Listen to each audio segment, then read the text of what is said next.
আসসালামু আলাইকুম প্রিয় শিক্ষার্থী, হাজারিয়ানাক রসায়ন এমসিকিউ সলভ কোর্সে তোমাদের সবাইকে স্বাগত। আজকে আমরা রসায়ন দ্বিতীয় পত্রের চতুর্থ চ্যাপ্টার এর লাস্ট ক্লাসটা করব। এর গত ক্লাসে আমরা প্রথম সাধারণ এমসিকিউগুলো করেছিলাম। আজকের ক্লাসে আমরা অভিন্ন ও সমাপ্তিসূচক এবং বহুপদী প্রশ্নগুলো করব। আচ্ছা দেখো, বহুপদী প্রশ্নগুলো যারা একাডেমি আছো তাদের জন্য খুবই গুরুত্বপূর্ণ, এবং যারা অ্যাডমিশন কিংবা মেডিকেলে আছো তারা চাইলে ক্লাসটা করতে পারো। এটা তোমাদের রিভিশন হয়ে যাবে পুরো চ্যাপ্টারটা। এবং এই বহুপদী এবং অভিন্ন এই প্রশ্নগুলো যখন সলভ করা হয় তখন সিকিউর কিন্তু ভালো একটা বেনিফিটস পাওয়া যায়, কারণ এখান থেকে সিকিউতে দেখবো তোমাদের তো উদ্দীপক করে, এখানে অনেক ধরনের উদ্দীপক থাকে, অনেক ধরনের প্রশ্ন থাকে, অনেক বেসিক থেকে প্রশ্ন থাকে। এগুলো তোমাদের পড়ে নিতে পারো, তোমাদের বেসিকটা ক্লিয়ার হবে তাহলে। আচ্ছা দেখো, ফ্যারাডের সূত্রটি প্রযোজ্য। তো ফ্যারাডের সূত্রটি কোথায় কোথায় প্রযোজ্য হয়? ফ্যারাডের যে সূত্রটা ছিল সেটা তো দেখছো যে আমাদের ডব্লিউ ইকুয়াল টু সমানুপাতিক ছিল কিউ, এটা ছিল ফ্যারাডের সূত্রটা। আচ্ছা, তো ডব্লিউ সমানুপাতিক কিউ ছিল ফ্যারাডের সূত্রটা। তো এখান থেকে আমরা পাইছিলাম আরো কত, ডব্লিউ ইকুয়াল টু যে আই টি, এগুলো পাইছিলাম, আরো কতগুলো পাইছিলাম, W equal to MIT divide by EF, আরো অনেকগুলো পাইছিলাম, তাই না? তো ফ্যারাডের সূত্রের মাধ্যমে আমরা এখানে এভাবে লিখতে পারি, ইকুয়াল টু কিউ এভাবে লিখতে পারি। তো এই ফ্যারাডের সূত্রের সাহায্যে আমরা মূলত এই যে কি পরিমাণ ধাতুগুলো জমা হয় যখন তড়িৎ বিশ্লেষণ করা হয়, তারপর হচ্ছে ইলেকট্রোপ্লেটিং করা হয় বা ধাতু বিশোধন করা হয়, ওই সময় কি পরিমাণ ধাতু ক্যাথোডে জমা হয় ওইগুলো আমরা হিসাব নিকাশ করতে পারি। কি পরিমাণ চার্জের দরকার হয়, কি পরিমাণ দরকার হয়, বিদ্যুতের প্রয়োজন হয়, এবং কত সময় লাগে, সবকিছু কিন্তু আমরা এই ফ্যারাডের সূত্রের মাধ্যমে পেয়ে যেতে পারি। তো কি বলছে দেখো, ফ্যারাডের সূত্রটি কোনটার ক্ষেত্রে প্রযোজ্য? দেখো, ইলেকট্রনের চার্জ গণনার ক্ষেত্রে কিন্তু এটা আমরা ইউজ করতে পারি। ধাতুর পরিমাণ নির্ণয় করা, যে কি পরিমাণ ধাতু বের হবে সেটাও আমরা বের করতে পারি, এবং তড়িৎ বিশ্লেষণ পরিবাহীর ক্ষেত্রে আমরা এগুলো ফ্যারাডের সূত্রগুলো ইউজ করতে পারি। তো এখানে দেখো তিনটাই সঠিক উত্তর। পরের প্রশ্নে চলে যাই। তো এখানে তিনটা আয়ন দেওয়া আছে, এ প্লাস, বি টু প্লাস এবং সি থ্রি প্লাস। এখন এই আয়নগুলোর ক্ষেত্রে পৃথকভাবে যদি 1 ফ্যারাডে করে বিদ্যুৎ চালনা করা হয় তখন কি ঘটবে? তো দেখো, চার্জ একটা, এটা থেকে বুঝতে পারো যে ওর যোজনী 1, তার মানে ওর জন্য 1 ফ্যারাডে বিদ্যুৎ দরকার। 1 মোল জমা হতে 1 মোল পরিমাণ জমা হতে কত দরকার? 1 ফ্যারাডে। ওর জন্য লাগবে 2 ফ্যারাডে, এরপরের জন্য লাগবে 3 ফ্যারাডে, তাই না? ওর জন্য লাগবে 3 ফ্যারাডে। দেখো, এখানে লাগবে 3 ফ্যারাডে, এখানে লাগবে 2 ফ্যারাড, এখানে লাগবে 1 ফ্যারাডে, বাস। তো এখন আমরা প্রশ্নে চলে আসি। 1 মোল এ চার্জ কি করতে হবে? মুক্ত করতে হবে। 1 মোল এ চার্জকে মুক্ত করতে আমাদের হবে। তো এটা কি পারবে 1 ফ্যারাডে বিদ্যুৎ দিয়ে? হ্যাঁ, প্রথমটা ক্ষেত্রে কিন্তু ইজিলি পারবে, কারণ এটার জন্য 1 ফ্যারাডই দরকার ছিল। তো দ্বিতীয় মোলের ক্ষেত্রে কি বলছে? 2 মোল বি ক্যাথোডে জমা হবে। 2 মোল কি বি ক্যাথোডে জমা হবে? এটা কিন্তু হচ্ছে না, 2 মোল বি ক্যাথোডে জমা হচ্ছে না। এখানে জমা হবে সর্বোচ্চ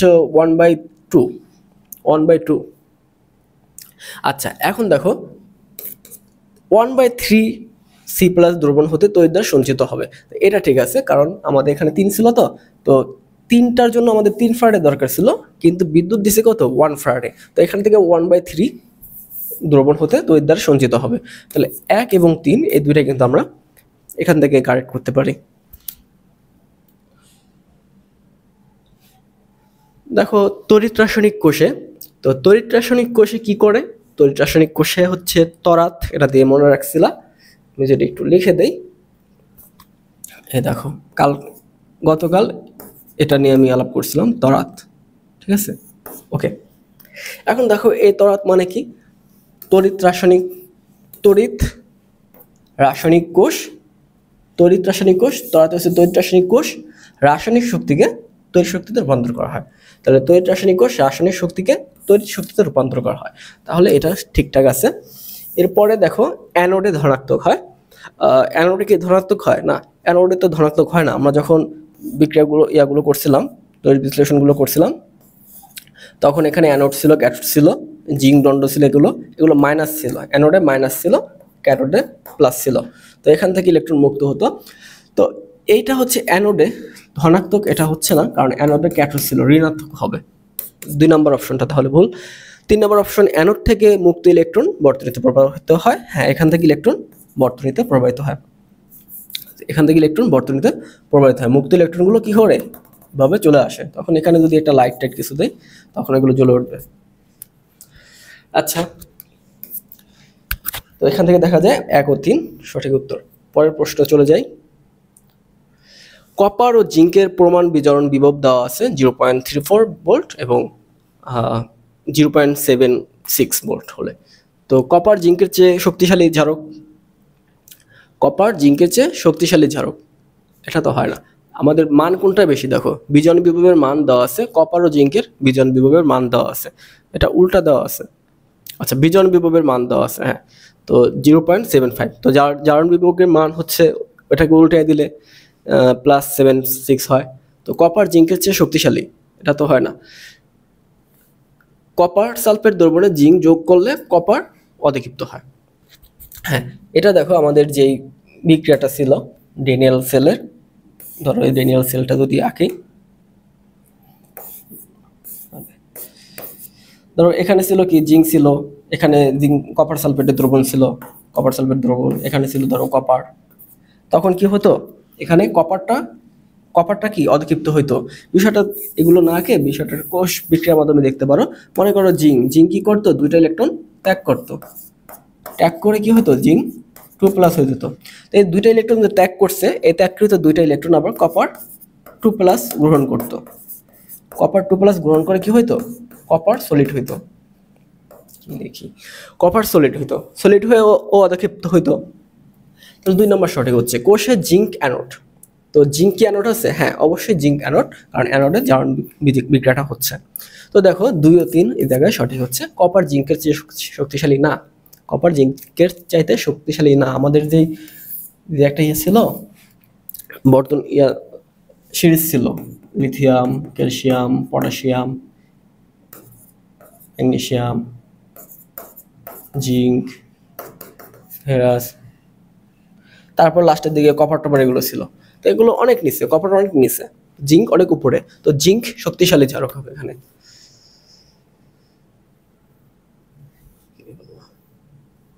হ্যাঁ, তো পরের প্রশ্নে চলে যাই। তড়িৎ কোষের তড়িৎচালক বল ইএমএফ, এটা কিসের উপর নির্ভর করে?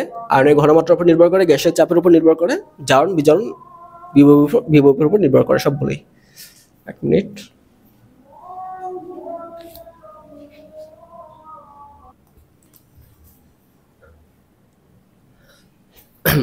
আচ্ছা, এর পরেরটা দেখ, কোথায় চলে আসলো, এখান থেকে ছিল।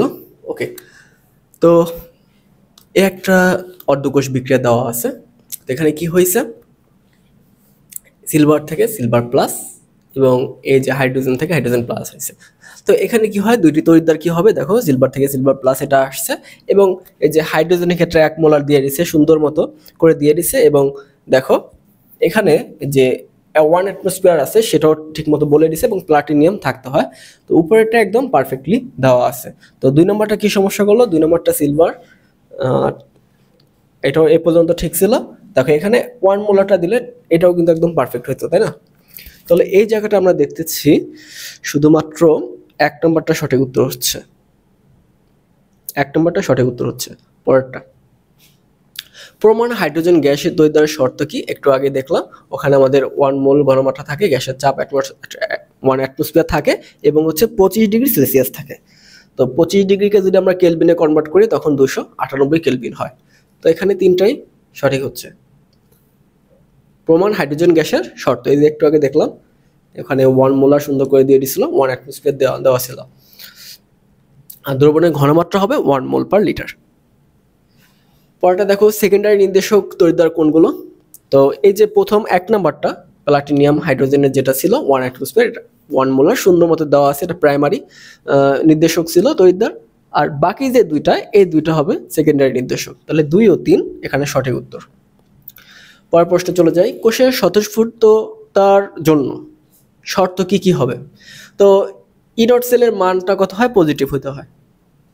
কোষের স্বতঃস্ফূর্ততার জন্য ইনর্ট স্টেটের মান পজিটিভ হতে হয়, আর গিবস যে ইকুয়েশনটা আছে গিবসের মুক্ত ইলেকট্রনটা নেগেটিভ হতে হয়, তাই না?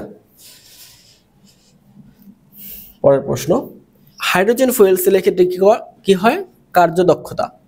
কার্যদক্ষতা এখানে দেওয়া আছে 65%, তো এটা একটু ভুল দেওয়া আছে, 75% কার্যদক্ষতা হয়, তাহলে প্রথম নম্বরটা ভুল হয়। জ্বালানি হলো হাইড্রোজেন এবং অ্যালকালি ঘনমাত্রা অপরিবর্তিত থাকে।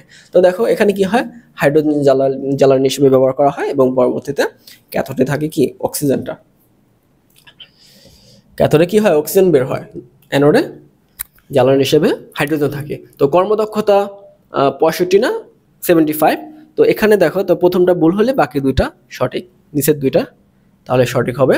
জ্বালানি হলো হাইড্রোজেন গ্যাস, অ্যালকালি গ্যাসের ঘনমাত্রা অপরিবর্তিত থাকে। লেড সঞ্চয় কোষে কি কি থাকবে? লেড সঞ্চয় কোষে দেখো প্লাটিনাম পাত অ্যানোড থাকে, প্লাটিনাম অক্সাইড প্রলেপযুক্ত পাত ক্যাথোডে থাকে। আর দেখো এখানে 30% সালফুরিক অ্যাসিড তৈরি বিশ্লেষণ দেওয়া আছে। তো ওখানে ছিল লেড সঞ্চয় কোষে 30% না, ওখানে ছিল 38%। ডব্লিউটা ছিল। আচ্ছা, তাহলে হচ্ছে দেখো 1 আর 2 30% না, এটা 38%। তো এইগুলো একটু রিভিশন দিয়ে যাও, তোমাদের সিকিউর জন্য গুরুত্বপূর্ণ। 338%, ওকে। তো এগুলো ঠিক আছে, 1 আর 2। পরের প্রশ্ন দেখো, রিচার্জেবল ব্যাটারি হলো lead storage battery, lithium ion battery, lithium battery. না, প্রথম দুইটা লেড স্টোরেজ ব্যাটারি এবং হচ্ছে lithium ion battery. Lead storage ব্যাটারিগুলো এগুলো রিচার্জেবল, লিথিয়াম আয়ন ব্যাটারিগুলো এগুলো রিচার্জেবল। আমাদের যে মোবাইল, ল্যাপটপ এসব ডিভাইসে আমরা লিথিয়াম আয়ন ব্যাটারি ইউজ করি। লেড স্টোরেজ ব্যাটারিগুলোতে ওখানে এটাও গুরুত্বপূর্ণ, এখানে আমাদের সালফারিক অ্যাসিডের ঘনমাত্রা ঠিকঠাক রাখতে হয়, যেমন 1.25 ঘনমাত্রা রাখতে হয় আপেক্ষিক গুরুত্ব। এর নিচে নেমে গেলে আমাদের আবার রিচার্জ করা লাগে। তো এই স্টোরেজ ব্যাটারিগুলো আছে না, যে আমাদের 3-4টা ব্যাটারি আছে, lead storage battery, lithium ion battery, এই জিনিসগুলো একবার করে একটু চোখ বুলে যাবা, তাহলে এখান থেকে এমসিকিউ আসলে পারবা। এগুলো তেমন কঠিন কিছু না, সব পড়া লাগবে না, শুধু গুরুত্বপূর্ণ কিছু কয়েকটা তথ্য দাগা দাগা পড়লেই হয়ে যাবে। তো এই চ্যাপ্টার থেকে এগুলো থেকে এমসিকিউ চলে আসে। লিথিয়াম আয়ন ব্যাটারি হলো প্রাইমারি নির্দেশক কোষ, রিচার্জেবল ব্যাটারি, ব্যবহৃত হয় সেলফোনে, ল্যাপটপ ইত্যাদি। তা দেখো, ব্যবহৃত হয় সেলফোন, ল্যাপটপ ইত্যাদিতে ব্যবহৃত হয়, রিচার্জেবল হয় ব্যাটারি হয়, এবং প্রাইমারি নির্দেশক তো হচ্ছে না। তো প্রথম দুইটা রিচার্জেবল ব্যাটারি ব্যবহৃত সেলফোন, ল্যাপটপ ইত্যাদিতে ব্যবহৃত হয়। ওকে, পরেরটা আগে যাই, লিথিয়াম আয়ন ব্যাটারি। এখন দেখো লিথিয়াম আয়ন ব্যাটারিতে কি কি চলে, যে ভোল্টেজ হলো 1, 2, 3। এটা হচ্ছে ফুয়েল সেলে ছিল না, ফুয়েল সেলে ছিল, ভোল্টেজ হলো 1, 2, 3, এটা ছিল হাইড্রোজেন ফুয়েল সেলে। তো বাকি দুইটা তাহলে সঠিক হচ্ছে। দেখো ফুয়েল সেলের অ্যানোডে ব্যবহৃত ফুয়েল হলো, এই যে ফুয়েল সেল নিয়ে আলাপ করলাম, তো অ্যানোডে ব্যবহার করছিল হাইড্রোজেন গ্যাস এবং ক্যাথোডে ব্যবহার হয় অক্সিজেন গ্যাস। আর মিথানল দ্রবণ থাকে, যেটা অ্যালকালি দ্রবণটা থাকতো, এটা অপরিবর্তিত থাকে। তো অক্সিজেন গ্যাস তো আর অ্যানোডে ব্যবহৃত হবে না, তাহলে 1 ও 2 হচ্ছে এখানে সঠিক উত্তর। পরের প্রশ্নে যাচ্ছি। দেখো আমাদের বহুপদী প্রশ্ন কমপ্লিট হয়ে গেছে, এখন আমরা অভিন্ন সমাপ্তি সূচক যে প্রশ্নগুলো আছে তোমাদের বইতে, ওগুলো নিয়ে আলাপ করবো এখন। তো এগুলো তোমাদের সিকিউর জন্য খুবই গুরুত্বপূর্ণ, এগুলো পড়লে অনেকটা সিকিউ কভার হয়ে যায়, কারণ এখানে যেহেতু উদ্দীপক আছে সিকিউর মতো রিভিশন হয়ে যাবে তোমাদের চ্যাপ্টারটা। তো আজকের ক্লাসটা করলে অনেকটা এই চ্যাপ্টারটা রিভিশন হয়ে যাবে। তো দেখো কি আছে, জিঙ্ক সালফেট দেওয়া আছে, আচ্ছা জিঙ্ক, আর এখানে কপারের আয়রন দেওয়া আছে। ওকে, আচ্ছা এই কোষ বিক্রিয়াটা আমাদের পুরোপুরি করে দেয়নি, তো এখন বলছে বিক্রিয়াটি কোন ধরনের কোষের ক্ষেত্রে প্রযোজ্য। তো দেখো জিঙ্ক আর কপার আছে, জিঙ্ক এবং কপার এটা আমাদের ডেনিয়েল কোষ যেটা আছে ওখানে ব্যবহার করি। জিঙ্ক এবং কপার, এখানে জিঙ্ক অ্যানোড আকারে ছিল, কপার ক্যাথোড আকারে ছিল, তখন জিঙ্ক থেকে 2টা ইলেকট্রন ত্যাগ করে কপার 2টা ইলেকট্রন গ্রহণ করে, ওখানে কপার সালফেটের একটা দ্রবণ ছিল। তো ডেনিয়েল সেল তোমরা খুব ভালোভাবে করছো, ক্লাস 9-10 থেকে ডেনিয়েল সেলের উপরে তোমাদের অনেক পড়াশোনা করতে হয়েছিল। তো এখানে এসো ডেনিয়েল সেল অনেক পড়ছো, আশা করি এটা বুঝতে পারছো। আবার দেখো কোষটিতে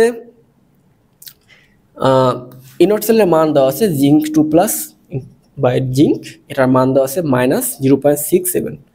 তো এটা কীরকম মান দিল, জিঙ্কের মান তো সবসময় জানতাম যে 0.75। যাই হোক, যা মান দিছে ওটার উপর অঙ্ক করতে হবে। এখন দেখি প্রশ্নে লক্ষ্য করতে বললো, লক্ষ্য করি এর মানটা যদি -0.67 হয়, 67 হয়, তাহলে কি কি ঘটবে? তো কপারের বিজোড় মান কত হবে? তো এই ক্ষেত্রে কি করতে হয় জানো, যদি টোটাল যে ইনট সেলের যে আমরা সূত্রটা পাইছিলাম দুইটা যোগ করে, সেটা কিন্তু এখানে দেওয়া আছে +1.6। তো আমরা কি করতে পারি, তো এটা থেকে এটা বিয়োগ করে দেখতে পারি যে আমাদের এই মানটা আসে কিনা, এই মানটা আসে কিনা। আচ্ছা, অঙ্কটা করেই দিই। দেখো, এটা দেওয়া আছে কি, জিঙ্কের বিজারণ বিভব। জিঙ্কের বিজারণ বিভব মানে হচ্ছে আমাদের জিঙ্ক তো এখানে বিজারণ হচ্ছে না, এখানে জারণ হচ্ছে। তো জিঙ্কের জারণ বিভবের মানটা আনতে হবে।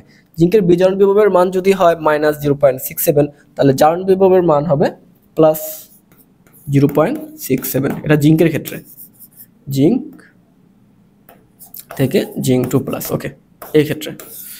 এখন আচ্ছা, এখন দেখো এখানে কপার 2+ এবং কপার, এই যে বিজারণটা হয়েছে এখানে, তো এই জায়গায় মানটা দেওয়া আছে +0.43। এখন দেখি দুইটা যোগ করে এই +1.1 হয় কিনা। যদি হয় তাহলে এটা হবে, না হলে নাই।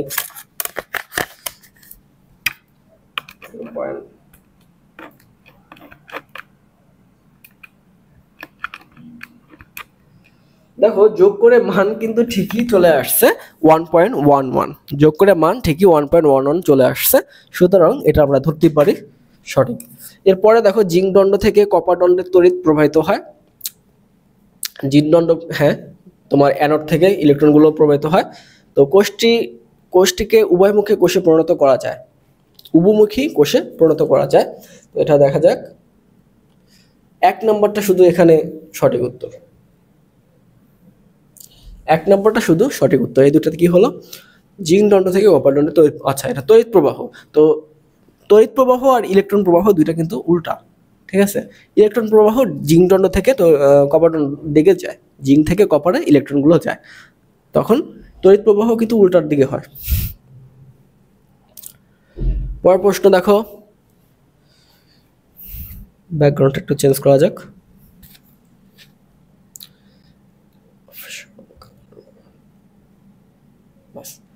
এখন দেখো,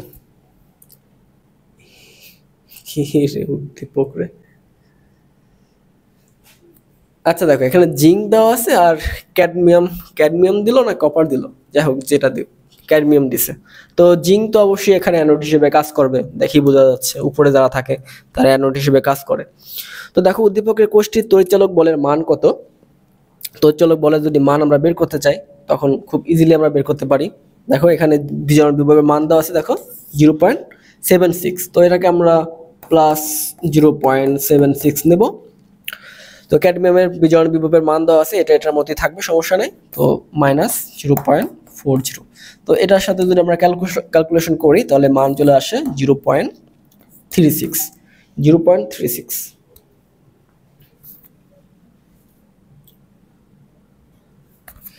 তো অপশনে 0.36 কোথায়, দেখো এই যে 0.36 অপশনে পাওয়া গেছে। তো এগুলো খুব ইজি, এগুলো এত সূত্র লেখা দরকার নেই, দেখবা কোনটা জারণ হয়েছে কোনটা বিজারণ হয়েছে, তারপর হিসাব নিকাশ করে দিবা, বাস। আচ্ছা, ওই প্রশ্নটাই আবার আসছে, দেখো প্রদত্ত কোষের ক্ষেত্রে কি কি হবে? ক্যাডমিয়াম পাত্রে জিঙ্ক আয়নের দ্রবণ রাখা যাবে। তো ক্যাডমিয়াম কোথায়? নিচে। ক্যাডমিয়াম কোথায়? নিচে। তো নিচতলা যারা থাকে তাদের উপরে, নিচতলা যারা থাকে তাদের উপরে উপরের তলার মানুষজন সভাপতি থাকতে পারে, তাই না? তো তোমরা একটা ফ্লোরে আছো, মনে করো যে তোমরা 5 তলা একটা ফ্লোরে আছো, তুমি আছো 5 তলার উপরে। তো তুমি 5 তলার উপরে যেহেতু আসো, তুমি নিচের সবার উপরেই আছো, তাই না? মানে সবার উপরে তুমি থাকতে পারো। কিন্তু যখন বলা হবে উল্টাটা, নিচতলার মানুষজন কি উপরতলা থাকতে পারে? উপরতলার উপরে থাকতে পারে? থাকতে পারে না। তো এটা থেকে একটু কনসেপ্টটা নিতে পারো, যদিও এভাবে মিলে না, তাও কনসেপ্টটা নিতে পারো যে উপরে যারা থাকে সক্রিয়তা সিরিজের উপরে যারা থাকে তারা নিচে যারা থাকবে তাদের পাত্রে থাকতে পারবে। মনে করো এখানে আছে জিঙ্ক আর ক্যাডমিয়াম, তাই না? এখন জিঙ্ক এবং ক্যাডমিয়াম, তোমরা যদি সক্রিয়তা সিরিজটা দেখো, ক্যাডমিয়াম অনেক নিচে, জিঙ্কের অনেক নিচে। তো ক্যাডমিয়াম যেহেতু জিঙ্কের অনেক নিচে, তো ক্যাডমিয়াম দ্বারা যদি আমি একটা পাত্র তৈরি করি, সেই পাত্রের ভিতরে মনে করো এটা ক্যাডমিয়ামের পাত্র, এই পাত্রের ভিতর আমি জিঙ্ক রাখতে পারবো, এই পাত্রের ভিতর জিঙ্ক রাখতে পারবো, কারণ কি জিঙ্ক উপরে অবস্থিত। তো ক্যাডমিয়াম পাত্রে জিঙ্ক আয়নের দ্রবণ রাখা যাবে। এরপর দেখি জিঙ্ক অ্যানোড হিসেবে কাজ করে। হ্যাঁ, কোষটির কোষ ডায়াগ্রাম দেওয়া আছে, জিঙ্ক থেকে জিঙ্ক প্লাস এবং ক্যাডমিয়াম থেকে ক্যাডমিয়াম প্লাস। এখানে সবগুলি সঠিক, এখানে সবগুলি সঠিক।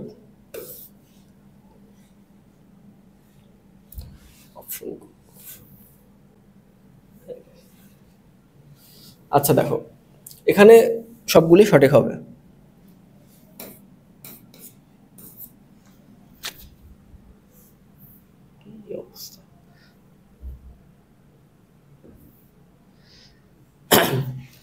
প্রশ্নই তো বোর্ডে ধরতেছে না। আচ্ছা দেখো, আরেকটা প্রশ্ন চলে আসলো, একটু খেয়াল করো কি বলছে। তো জিঙ্ক থেকে জিঙ্ক 2+ হয়েছে, ফেরাস থেকে আয়রন থেকে আয়রন 2+ হয়েছে, কপার থেকে কপার 2+ হয়েছে। আচ্ছা, তো সবার জারণ বিভবগুলো এখানে সুন্দর মতো লিস্ট আকারে দিয়ে দিছে, সবার জারণ বিভবগুলো লিস্ট আকারে দিয়ে দিচ্ছে। তো বলছে তড়িৎদ্বয়ের 3টি দ্বারা গঠিত 2টি কোষ হলো। কি কি কোষ গঠিত হবে 2টা দ্বারা? তো এখানে তো কোষ দিয়ে দিছে, এই যে জিঙ্ক অ্যানোড হিসেবে কাজ করে ফেরাস আয়রনের সাথে একটা কোষ গঠন করলো, আবার জিঙ্ক অ্যানোড হিসেবে কপারের সাথে একটা কোষ গঠন করলো। তো বলছে যে দুটিতে কোন তড়িৎদ্বার হতে ধনাত্মক আয়ন দ্রবণে প্রবেশ করে?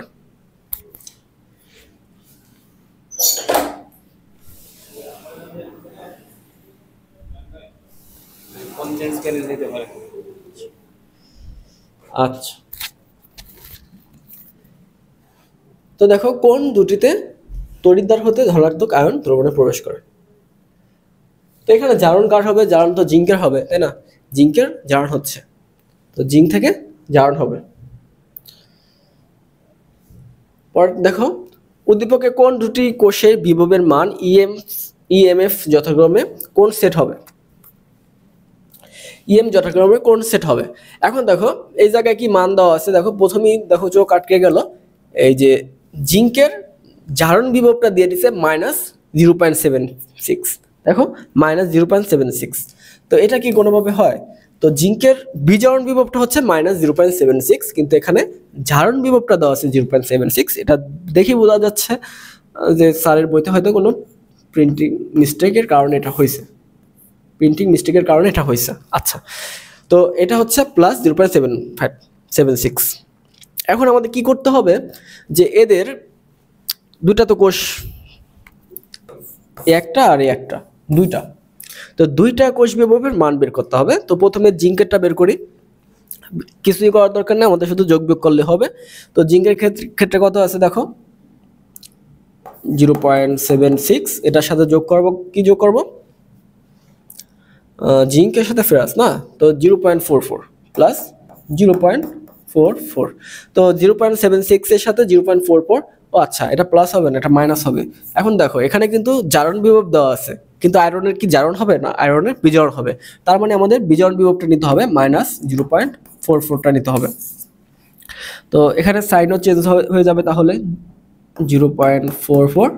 তো এখানে মান চলে আসছে অবশ্যই 0.32, তো প্লাস 0.32। তো একটা মান আমরা পাইলাম, এখন আরেকটা মান দরকার, সেটা হচ্ছে জিঙ্ক থেকে জিঙ্ক 2+ হলো। এখানে তো আমাদের জারণ বিভব সেটা আবার রাখি 0.76।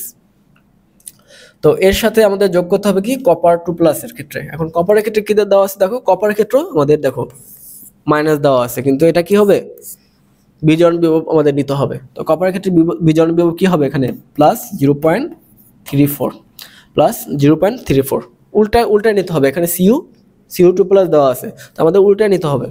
তখন কি হয়, সাইন পরিবর্তন হয়ে যাবে।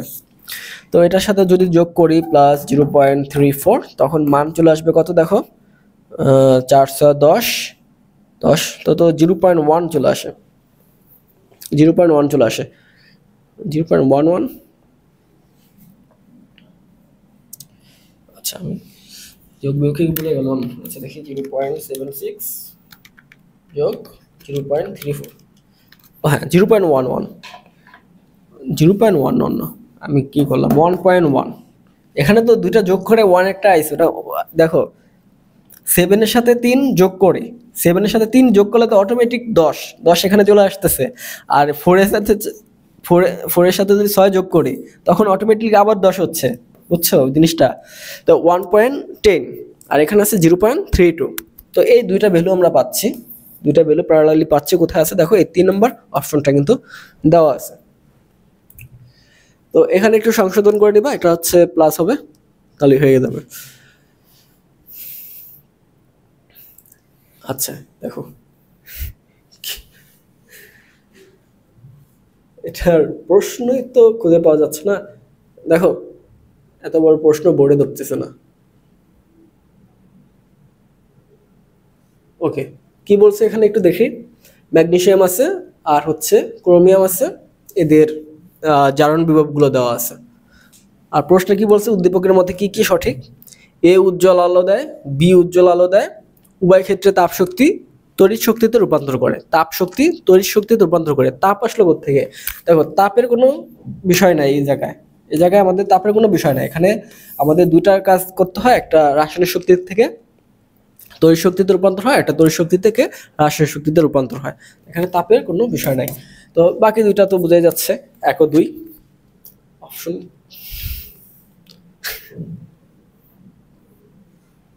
আচ্ছা পরেরটা যাই, এটা খুব ঝামেলা।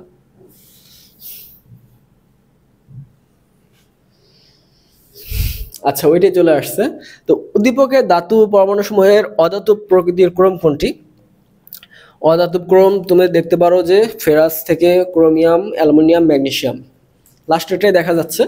তো ফেরাসের ধাতব বেশি, তারপর ক্রোমিয়াম, তারপর অ্যালুমিনিয়াম, তারপর ম্যাগনেসিয়াম সবার শেষে। এগুলো কিন্তু না, দেখো এই অ্যালুমিনিয়াম সাথে ফেরাসের ধাতব বৈশিষ্ট্য বেশি। এখানে দেখো ম্যাগনেসিয়াম সবার আগে দিয়ে দিচ্ছে, এটা তার আগে ভুল। অ্যালুমিনিয়াম আয়রনের আগে দিয়ে দিচ্ছে, এটা ভুল। এই দেখো 4 নম্বরটা হচ্ছে সঠিক। এখানে আয়রনের ধাতব ধর্ম বেশি, তারপর ক্রোমিয়াম, তারপর অ্যালুমিনিয়াম, তারপর হচ্ছে ম্যাগনেসিয়াম। তো ধাতব পরমাণু সমূহের অধাতব প্রকৃতি যেটা, ধাতব পরমাণু সমূহের অধাতব প্রকৃতি যেটা। আচ্ছা দেখো এখানে কি আছে পরেরটায়। তো বিরাট বড় একটা হাইড্রোজেন ফুয়েল সেল দেওয়া আছে। তো হাইড্রোজেন ফুয়েল সেল যেটা, সেই হাইড্রোজেন ফুয়েল সেলের ইএমএফ কত? তো এটা একদম মুখস্থ সবার, 1 2 3, তো মাঝখানে একটা দশমিক দেখো 1.23, 1.23 মানে হচ্ছে 1 2 3, এভাবে মনে রাখতে পারো। তো এই ক্ষেত্রে আরেকটু বলে রাখি, হাইড্রোজেন ফুয়েল সেলের ক্ষেত্রে অ্যানোড হিসেবে অক্সিজেন ব্যবহার করা হয়, ক্যাথোড হিসেবে আমাদের বের হয়, অক্সিজেন বের হয়, আর আমাদের অ্যালকালি কিছু ব্যবহার করা হয়, ধরো মিথেন, এরকম এগুলো ব্যবহার করা হয়, এগুলো দ্রবণ ব্যবহার করা হয়। আচ্ছা এদের কার্যকর ক্ষমতা কত? 75%, অলমোস্ট 75%। তো এই কয়েকটা তথ্য জেনে রাখো। আচ্ছা এটা দেখে নিই পরেরটা। তো উদ্দীপক দেখো আবার সে প্রশ্নটা দেওয়া আছে, কোষটির সঠিক কোষ বিক্রিয়া কোনটি? এখানে কি হবে, এখানে দুইটা হাইড্রোজেন থেকে একটা অক্সিজেন বিক্রিয়া করে পানি হচ্ছে, দুইটা হাইড্রোজেন বিক্রিয়া করে অক্সিজেনের সাথে দুইটা হাইড্রোজেন বিক্রিয়া করে পানি তৈরি করতেছে। পরেরটা দেখো, তো জিঙ্কের পাত্রে ফেরাস সালফেট দ্রবণ রাখলো, জিঙ্কের পাত্রে ফেরাস সালফেট দ্রবণ উল্টা করলো না? তো পাত্র তো হচ্ছে জিঙ্কের, তাই না? জিঙ্ক তো উপরে, জিঙ্ক উপরের তলায় আছে, তো জিঙ্কের পাত্রে ফেরাস সালফেটের দ্রবণ রাখা যায় না। তো জিঙ্ক ও আয়রনের প্রমাণ বিজারণ বিভব দেওয়া আছে 0.76 এবং 0.44, আচ্ছা দেওয়া আছে। তো উদ্দীপকের সৃষ্ট কোষটি কোষ বিভবের মান কত হবে? তো এই অঙ্ক প্রথম থেকে করে আসতেছি, এগুলো শুধু যোগ বিয়োগ করো। জিঙ্কেরটা এটা আছে, তো এই জিঙ্কের জারণ বিভব তাহলে 0.76 যোগ করো, এগুলো অটো হচ্ছে 0.32, এগুলো তো অটো বের হয়ে যাবে 0.32, এগুলোর ক্যালকুলেশন করা কি আছে। পরেরটা দেখো, উদ্দীপকের সৃষ্ট কোষটির ক্ষেত্রে জিঙ্ক পাত্রটি ক্যাথোডে হিসেবে কাজ করে। তো জিঙ্ক পাত্রটি ক্যাথোড হিসেবে কাজ করে, কোষ বিক্রিয়া স্বতঃস্ফূর্ত হবে, জিঙ্ক পাত্রটি ক্ষয়প্রাপ্ত হবে। এখন দেখো, তো জিঙ্ক তো অ্যানোড হিসেবে কাজ করবে, এখানে জিঙ্ক এখানে অ্যানোড হিসেবে কাজ করবে। তো জিঙ্ক অ্যানোড হিসেবে কাজ করে কোষ বিক্রিয়া স্বতঃস্ফূর্ত হবে, জিঙ্ক পাত্রটি ক্ষয়প্রাপ্ত হবে। তো জিঙ্ক ক্ষয়প্রাপ্ত হবে, রাখা যাবে না, তো বলাই হলো। আর জিঙ্ক পাত্রটি অ্যানোড হিসেবে কাজ করবে, তো এক নম্বরটা তো ভুল দেখাই যাচ্ছে, ক্যাথোড না, এটা ক্যাথোড না, এটা অ্যানোড হিসেবে, বাকি দুইটা ঠিক আছে। দেখো উদ্দীপকের কোষে অ্যানোডে জারণ বিক্রিয়া, তো কি আছে, হাইড্রোজেন আছে, কপার আছে, হাইড্রোজেনের সাথে কপার, এটা আবার কি? আচ্ছা যাই হোক, উদ্দীপকের কোষে অ্যানোডে জারণ বিক্রিয়া কোনটি হচ্ছে? তো অ্যানোডে কি হবে, হাইড্রোজেন থেকে দুইটা ইলেকট্রন কি করবে, ত্যাগ করবে, হাইড্রোজেন থেকে দুইটা ইলেকট্রন ত্যাগ করবে, ওটাই তো কপার গ্রহণ করবে, তাই না? তো কপারে 2+ দুইটা ইলেকট্রন দরকার, তো দুইটা হাইড্রোজেন থেকে দুইটা ইলেকট্রন ত্যাগ করবে। এরপর দেখো, একটা তড়িৎদ্বার দেওয়া আছে, কপার থেকে কপার 2+ হয়েছে। এখন এর বিভব মান কত হবে, তড়িৎদ্বারের বিভব মান কত হবে? তো হাইড্রোজেনের ক্ষেত্রে কত জানি, হাইড্রোজেনের ক্ষেত্রে তো বিভব মান হচ্ছে 0.1। আচ্ছা এগুলো কি মান দিয়ে দিয়েছিল আগে? আগে তো মানটা কিছু দেয়নি। 0.34, মুখস্থবিদ্যা নাকি? পরেরটা দেখো, উদ্দীপকের লক্ষ্য করো যে এম দিয়ে দিয়েছে। আচ্ছা এগুলো প্রতীকী অর্থে দিয়েছে, যাই হোক প্রতীকী দেখ, সমস্যা নেই, আমাদের মানগুলো যেহেতু পাইছি ওটা দিয়ে আমরা করে ফেলবো। কি শুরু করবো আজকে, ওকে।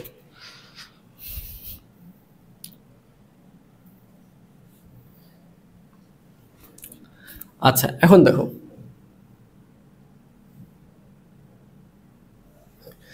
আচ্ছা কোন কোষ ডায়াগ্রামটি সঠিক, মানে কোন কোষ ডায়াগ্রামটি সঠিক, কি কি হয়েছে এখানে? তো ম্যাগনেসিয়াম 2+ থেকে দুইটা ইলেকট্রন গ্রহণ করে, ম্যাগনেসিয়াম তো M2+ থেকে দুইটা ইলেকট্রন গ্রহণ করে এম হয়েছে, মানে এর বিজড় হয়েছে, এন থেকে জারিত হয়েছে। তাহলে এন জারিত হবে, এম বিজারিত হবে, সেটাই দেখতে হবে আমাদের। দেখো এন এন জারিত হয়েছে, এম বিজারিত হয়েছে, তো 3 নম্বরটাই দেখা যায় সঠিক। কিন্তু এখানে কি হলো, এম জারিত হয়েছে কোন হিসেবে?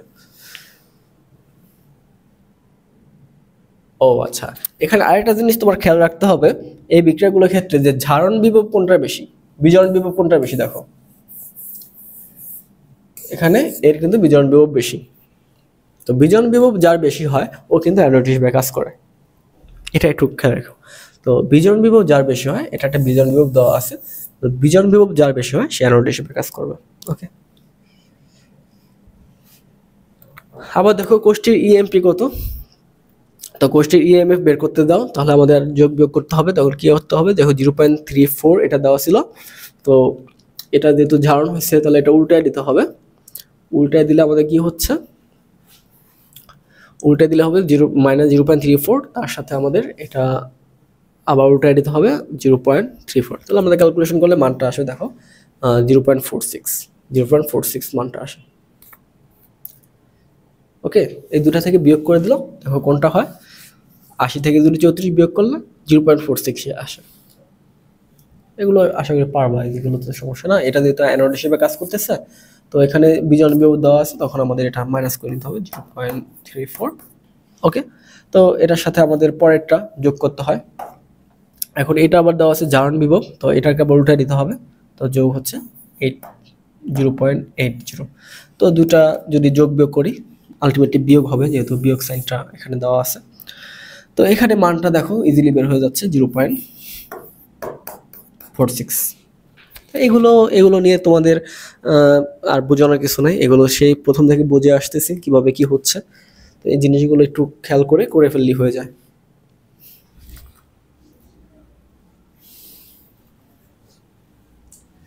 আচ্ছা দেখো কি একটা অবস্থা তৈরি হলো এখানে, আমার প্রশ্ন কই, উদ্দীপক কই, অপশন কই?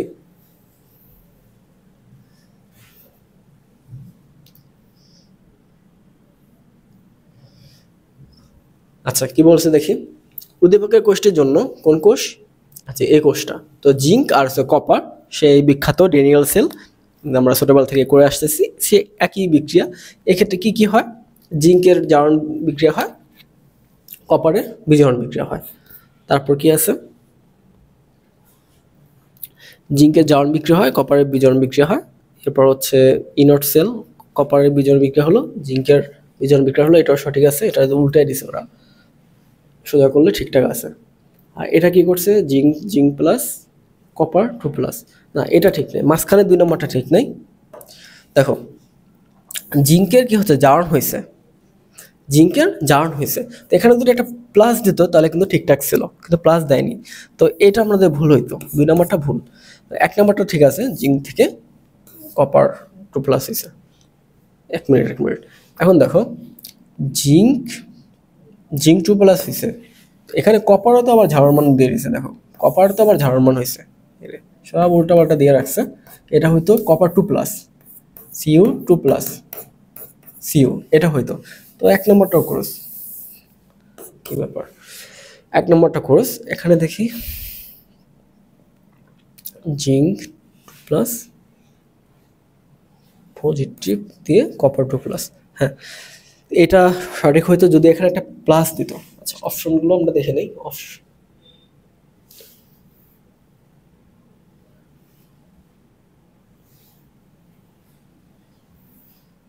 দেখো অপশনে 2 ও 3 দেওয়া আছে, অপশনে 2 ও 3 দেওয়া আছে, সম্ভবত এখানে আবার টাইপিং মিস করছে, এখানে একটা প্লাস চার্জ থাকবে, বাস এটা যদি হয় তাহলে এটা ঠিকঠাক,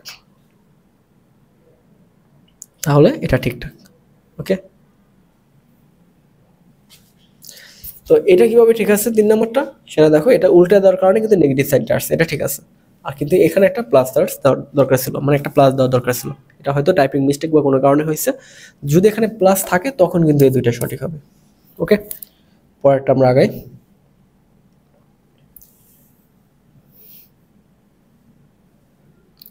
কোথায় যে কি আছে,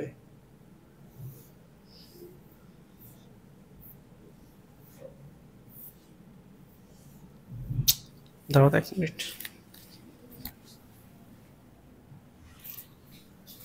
আচ্ছা এবার দেখো, তো ডান অর্ধকোষে উপেক্ষা করে ফেরাস সালফেটের অর্ধদ্রবণ অর্ধকোষ যেটা আছে এটা যদি বিক্রিয়া করি তখন কি হয়, তো অর্ধকোষ ব্যবহার করা হলে কোষ বিভবের কত ভোল্ট হবে। এখন দেখো, তো আমাদের অর্ধকোষে কোনটা ব্যবহার করতে বলছে, ফেরাস সালফেটের ক্ষেত্রে। তো জিঙ্ক অ্যানোড তো আমরা জানি, জিঙ্ক অ্যানোড হচ্ছে এখানে, তো আমাদের তাহলে জিঙ্ক এবং ফেরাস বা আয়রন এই দুইটার সাথে আমাদের তুলনা করতে হবে। তো অর্ধকোষ কোনটা হবে তাহলে দেখো,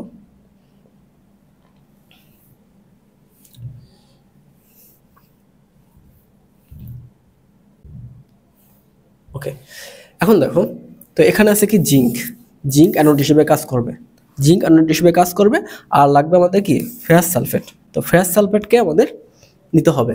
তো এখানে দেখো মান সুন্দর মতো দেওয়া আছে, জিঙ্কের জারণ বিভবের মান দেওয়া আছে এবং ফেরাসের এখানেও জারণ বিভবের মান দেওয়া আছে। এই জায়গায় জারণ বিভবের মান যেহেতু দেওয়া আছে, জারণ বিভবের মান থেকে আমাদের বিজন বিভবের মান নিতে হবে। তো ইনট F2 প্লাস বাই FE, এটার মানটা হবে -0.44। এবার আমরা দুটাকে যোগ করে দেবো, তাই না। তো আমাদের যেহেতু বলছে ফেরাস নিয়ে কাজ করতে, ফেরাস সালফেট নিয়ে কাজ করতে, তো দুটা যোগ করি 0.76, এটার মান মানে 0.32, এটা তো আমরা করছি অনেকবার। 0.76 যোগ করব, বিয়োগ হবে তাই না, 0.76 বিয়োগ হবে 0.44, তো মান বের করলে 0.32 আসে, 0.32 আসে। এটা আমরা কয়েকবার করছি, এটা আমরা অনেকবার করছি, সেম একই অঙ্ক। জিঙ্কের সাথে যদি ফেরাস সালফেট থাকে তখন কি হয়, মুখস্থ হয়ে গেছে 0.32। আসুন দেখি, তোমাদের অপশন প্রশ্ন এত বড় বড় আমার বোর্ডে ধরে না। পরের প্রশ্নে দেখো, তো জিঙ্ক ও আয়রন ইলেকট্রোড দ্বারা একটি তড়িৎ কোষ গঠন করা হলো। আচ্ছা, জিঙ্ক ইলেকট্রন এবং আয়রন ইলেকট্রোডের পরমাণ বিজন বিভব যথাক্রমে 0.74, 0.44, এটার মান 0.32 হবে, অবশ্যই মুখস্থ হয়ে যাওয়ার কথা এতক্ষণে। পরের প্রশ্ন, তো জিঙ্ক ও আয়রন ইলেকট্রোড দ্বারা একটি তড়িৎ কোষ গঠন করা হলো। এখন জিঙ্ক ইলেকট্রোড এবং আয়রন ইলেকট্রোডের প্রমাণ বিজন বিভব যথাক্রমে দেওয়া আছে। আবার জিঙ্ক আয়রন, ওকে, তো উদ্দীপকে উল্লেখিত তথ্যের আলোকে আয়রনের পাত্রে জিঙ্ক লবণের দ্রবণ দীর্ঘকাল রাখা যাবে না। দীর্ঘকাল। তো আয়রনের পাত্রে জিঙ্ক, তো আমরা জানি সচরাচর উপরে যারা থাকে নিচের তলার উপরে থাকতে পারে। তো আয়রনের উপরে জিঙ্ক থাকতেই পারে, যেহেতু জিঙ্ক আয়রনের অনেক নিচে। কিন্তু সমস্যা হচ্ছে দীর্ঘকাল রাখা যাবে না। তো এদের দীর্ঘকাল রাখলে কি হয়, এরা তো বিক্রিয়া করবে, তাই না? দীর্ঘকাল রাখা যাবে না। তো কোষ বিক্রিয়াটি স্বতঃস্ফূর্তভাবে ঘটে, জিঙ্ক ক্ষয়প্রাপ্ত হবে। জিঙ্ক ক্ষয়প্রাপ্ত হবে, জিঙ্কের আয়রনের পাত্রে কি কোথায় রাখতেছি, জিঙ্ক রাখতেছি। তাহলে জিঙ্ক যদি অ্যানোড হিসেবে কাজ করে, জিঙ্ক তো ক্ষয়প্রাপ্ত হওয়ার কথা। তো এখানে তিনটাই সঠিক। দেখো, আয়রনের পাত্রে জিঙ্ক দ্রবণ দীর্ঘকাল রাখা যাবে না, রাখা যাবে কিন্তু দীর্ঘকাল রাখা যাবে না। কোষ বিক্রিয়াটি স্বতঃস্ফূর্ত হয়, জিঙ্ক ক্ষয়প্রাপ্ত হবে। তো জিঙ্ক যেহেতু অ্যানোড হিসেবে কাজ করবে, ও তো ক্ষয়প্রাপ্ত হবে। পরের প্রশ্ন দেখো, আমরা শেষের দিকে চলে আসছি। তো ক্লোরিন দুইটা ইলেকট্রন গ্রহণ করে দুইটা ক্লোরিনের আয়ন তৈরি করলো। এখানে মানটা দেওয়া আছে, ই নট সেলের মানটা দেওয়া আছে +1.3536। ওকে, কি বলছে, কোষটির কোষ বিভব কত, ই নট সেলের মান কত, এগুলো এখনো আমরা করতে হবে, দুটা মান দেওয়া আছে, একটা হচ্ছে 0.34, একটা হচ্ছে 1.36। তো এটা কি হয়েছে, এখানে বিজড়ন হয়েছে, তাই না? দুইটা ইলেকট্রন গ্রহণ করছে, বিজড়ন হয়েছে। তো এটার মানটা আছে পজিটিভ দেওয়া আছে, আর এখানে কি হয়েছে, এখানেও বিজড়ন হয়েছে। তো কপার এবং ক্লোরিন এক্ষেত্রে জারিত হয় কে, বিজড়িত হয় কে? তো কপারের ক্ষেত্রে দুটো ইলেকট্রন জারিত করে ও বিজড়িত হয়। আচ্ছা, তো এই জায়গাটায় যেহেতু কপার দুটো ইলেকট্রন জারিত হয়, তো কপার এখানে আমাদের জারণ বিভব হিসেবে কাজ করবে। তুমি দেখো কপারটা, হ্যাঁ, এখন কপারটার জারণ ঘটবে। তো এখানে দেওয়া আছে বিজারণ বিভব, তাই না? দুইটারই কিন্তু বিজারণ বিভব দেওয়া আছে, ই নট সেলে 0.34। তাহলে এই ক্ষেত্রে কপারের ক্ষেত্রে যেহেতু জারণ হবে, কপার থেকে কপার 2+ হবে, তো এর মানটা আমাদের আসবে -0.34।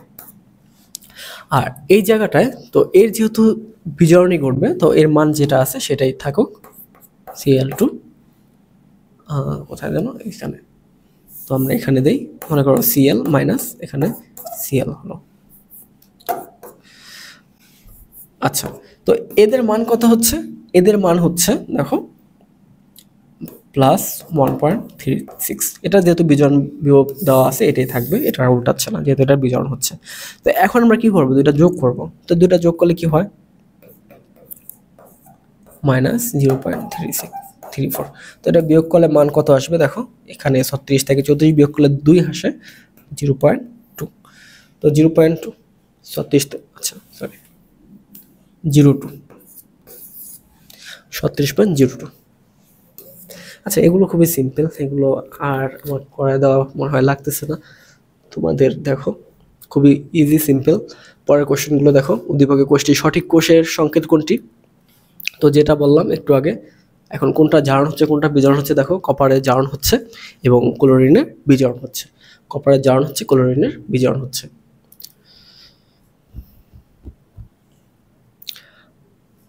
আচ্ছা, আরেকটা বিষয় আছে, সেটা হচ্ছে আচ্ছা, আরেকটা বিষয় হচ্ছে কি, দেখো এই জায়গাটায় দেখো কপার জারিত হয়ে কপার 2+ হয়েছে, ক্লোরিন বিজারিত হয়েছে। তো সাথে আমাদের একটা প্লাটিনিয়াম দিতে হয়, যেমন আমাদের হাইড্রোজেন গ্যাসের ক্ষেত্রে দেখছিলাম না, একটা প্লাটিনিয়াম দিতে হইতো। তো এখানেও আমরা একটা প্লাটিনিয়াম দেব। তো প্লাটিনিয়াম, গোল্ড এগুলো আমরা দিয়ে থাকি। পরের প্রশ্নে দেখো, উদ্দীপকে এম ধাতুটি কোনটা? এম ধাতু আবার কোনটা? আচ্ছা, এখানে একটা সংকেত দেওয়া আছে, এম থেকে M2+ হয়েছে। ওকে, তো এর জারণ বিভব দেওয়া আছে, এরও জারণ বিভব দেওয়া আছে। এখন বলছে যে এম ধাতু বিজারিত হয়েছে, এম ধাতুর কি বিজারিত হয়েছে? না, এম ধাতু জারিত হয়েছে।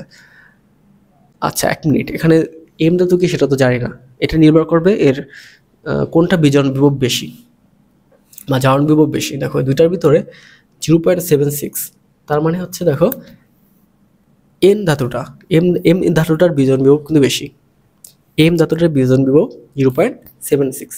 তাহলে এই জায়গাটায় এম ধাতুটার কি হচ্ছে, বিজারিত হয়েছে। ঝাড়ন বিভব বেশি দেওয়া আছে, দেখো এম ধাতুটা ঝাড়ন বিভব বেশি দেওয়া আছে।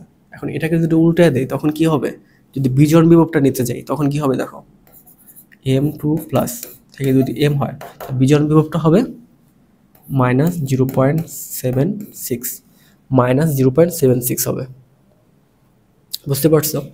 আর এর যদি বিজোড় বিভব আনতে চাই, এর কি হয়েছে, ঝাড়ন হয়েছে।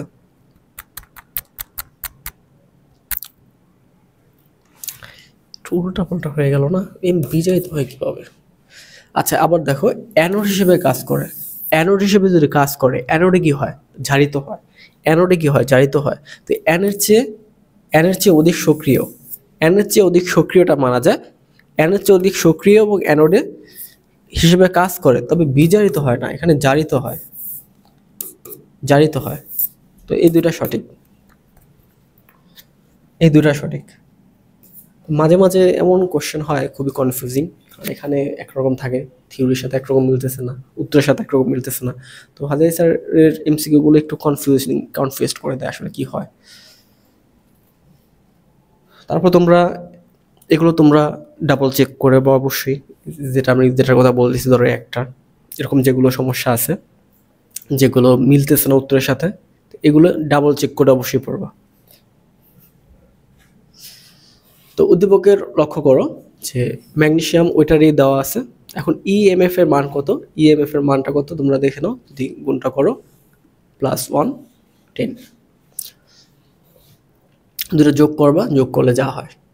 ওকে, তো এটা তো আমাদের বিজারণ বিভবের মান দেওয়া আছে, ইএম প্লাস এম এর জারণ বিভবের মান দেওয়া আছে। দেখো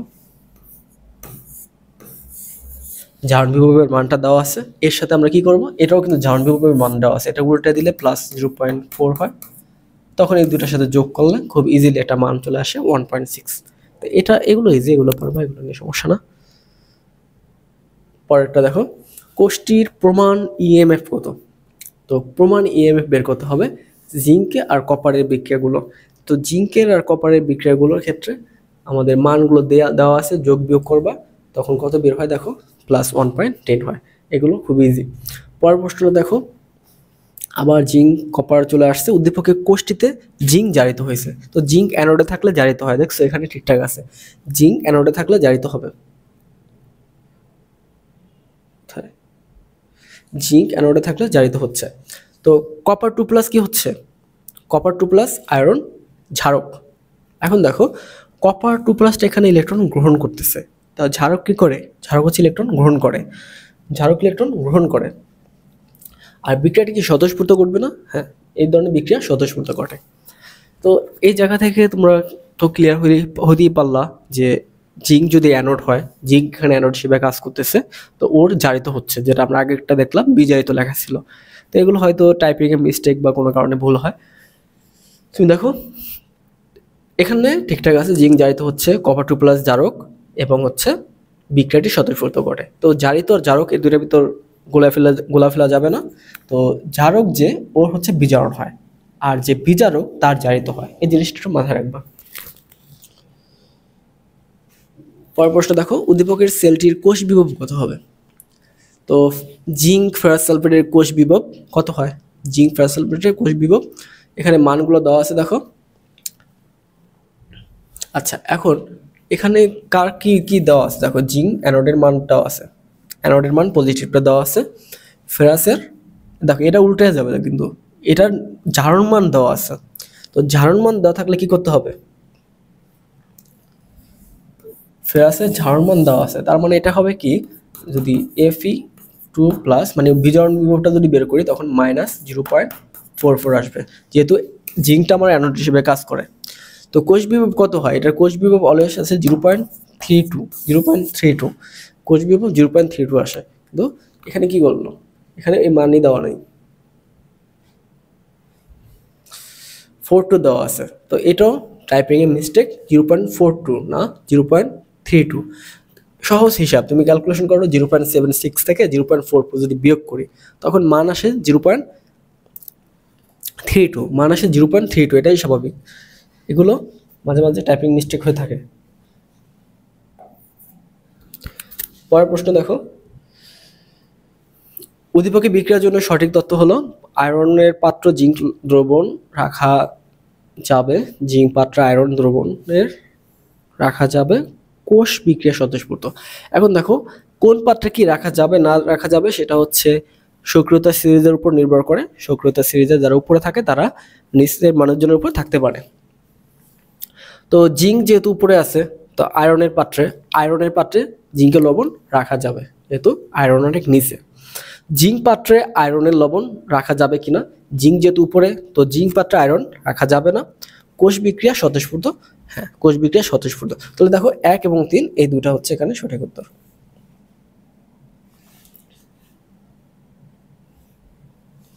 এখানে শুধু 1 নম্বর দিয়ে রাখছে। তো বিক্রিয়াটা যদি হয়, বিক্রিয়াটা তো স্বতঃস্ফূর্ত হয়, তো বিক্রিয়া স্বতঃস্ফূর্ত হওয়ার শর্ত কি হয়? বিক্রিয়া স্বতঃস্ফূর্ত হওয়ার শর্ত হচ্ছে আমাদের যে গিবসের ইকুয়েশনটা ছিল, ওখানে যে মুক্ত ইলেকট্রন, ওইটার মান, ওই মানগুলো ঋণাত্মক আসে।